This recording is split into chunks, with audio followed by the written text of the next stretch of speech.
One of the most common questions about photo scanning is what camera is the best? Can I use my smartphone or should I get a DSLR? In short, all capturing devices have three main properties that influence the photo scanned quality, and that is resolution, spatial fidelity, and access to the raw sensor data. It all boils down to these three properties, so in this tutorial we'll have a look at them. Let's start off with resolution. The common sense tells us that the more pixels have the source photos, the more points there will be after the alignment process. That's practically the first thing that comes to mind, and it's not too far away from the truth. Obviously, the 6 megapixels photos produce way more dense point cloud than the 0.6 megapixels sources. And then, if all other properties are equal, the higher resolution sources produce better meshes after reconstruction, and in turn, it results in crispier textures. And it all sounds good, but only if all other properties except resolution are exactly the same.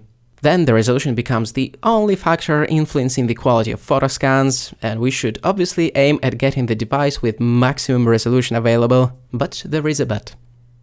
There is one more thing that influences the quality of photo scan data, and it is spatial fidelity, or effective resolution.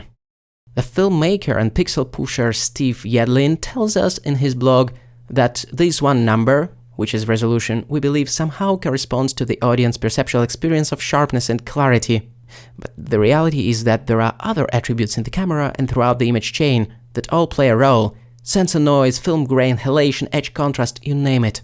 In other words, the quality of pixels. Well, if resolution is quantity, then spatial fidelity is quality. The obvious example of pixels that don't have enough quality is the noise, caused by high ISO, for example. The input that has a high entropy, or the high noise-to-signal ratio, produce noisy meshes, no surprise about that. And from this perspective, resolution can be very deceptive. Here are two images for comparison. The left one has lower resolution and higher spatial fidelity, and the right one has higher resolution and lower spatial fidelity. If we zoom in into the right image with the lower spatial fidelity, we will notice that the pixels are pretty much mangled by chromatic aberration and the noise. And I guess some camera shake on top of it. I somewhat exaggerated the effects to demonstrate the concept, but you get the point. And for the sake of comparison, let's zoom in into the lower resolution image on the left, which has a higher overall clarity, and we may say quality of pixels. It's so much better. So the main point to drive home is that the quantity isn't enough to describe the overall effective resolution.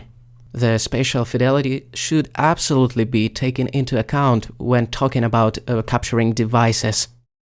So what are the things in capturing devices that affect spatial fidelity? The sensor and the optics.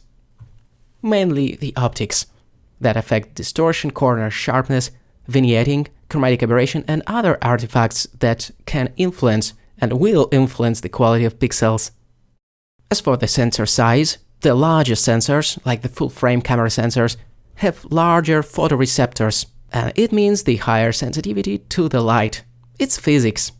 With smaller, less sensitive sensors, sometimes it's necessary to boost the sensitivity artificially via boosting the ISO value, and it degrades the signal by introducing lots and lots of noise. Then on top of it, the overall quality of optics comes into play. Some zoom lenses, especially the kit lenses, can produce a lot of chromatic aberration and other artifacts that degrade the overall quality of pixels. Here you can see that the image is fairly blurry, and that's already a bad thing, and the chromatic aberration takes as much as, 20 pixels. It's pretty crazy, and it definitely translates into lower quality output, lower quality meshes. And if it isn't bad enough, it translates to the quality of texturing as well. We can say that this looks pretty bad when we can actually register the chromatic aberration in the textures.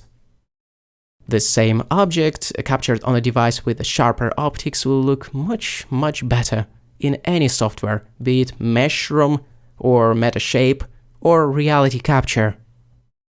So the sensor and the optics quality are the things to watch for when choosing the capturing device, and historically it's been easier to find a DSLR with a decent lens than, say, to obtain the same level of sharpness on mobile. And it doesn't have to be expensive.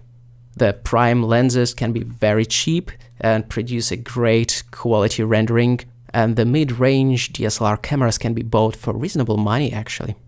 So to sum it up, it's definitely possible to take a decent quality photoscans using a phone camera, especially if there is enough light and if you're using a tripod. But in our opinion, even an inexpensive DSLR, especially with a decent lens, will most likely beat it in terms of the spatial quality. Here you can see the photo taken on a very, very affordable camera. And while we can tell that this is far from being perfect, it's still a little bit clearer and sharper than what my smartphone provided me with. It's just a matter of optics and the sensor size. And the third feature, which is super important in choosing the capturing devices, is the ability to access the raw data from the sensor. Without having the direct access to this type of data, we're doomed to use the JPEGs processed in a random way in camera. And in turn, this leads to unnecessary suffering. First of all, we'll have to deal with compression, which is a no-go in photoscanning. Any kind of compression, like the JPEG compression, is a degradation of the signal, and it definitely affects the quality of photoscan on all stages, during matching of the points, during reconstruction, and during texturing. And on top of that, the random in-camera processing usually mangles the contrast levels by applying some kind of an S-curve. And not only the contrast, but the chromaticity is pretty much mangled as well, like this should be red, and so on and so forth. On the other hand, if the camera device can save the images in the RAW format, which can be processed in the application like Lightroom or Darktable in our case, we'll get the colors which are more or less correct, in the sense that they are close to the colors in the original scene. And in addition to that, we can use the developing capabilities of Darktable or any other such software for manipulating exposure and white balance in post. And that is a good news for photogrammetry.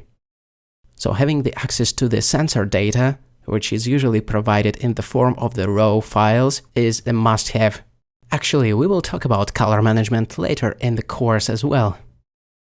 So to sum it up, we should really care about three main things, which are resolution, spatial fidelity, and the access to the raw sensor data. These are the three things to watch for in choosing the capturing device, be it a DSLR, a smartphone camera, a camera that is mounted on a drone, whatever it is. In my opinion, the most cost-effective option is to get a prosumer-grade DSLR or the mid-range DSLR. It can be pretty affordable, especially if bought used, and especially if you don't need its video capabilities.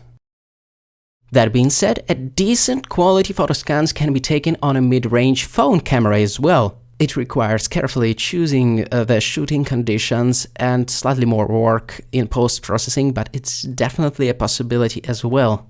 Actually, our first example from the practical side of the course will feature the asset captured on mobile.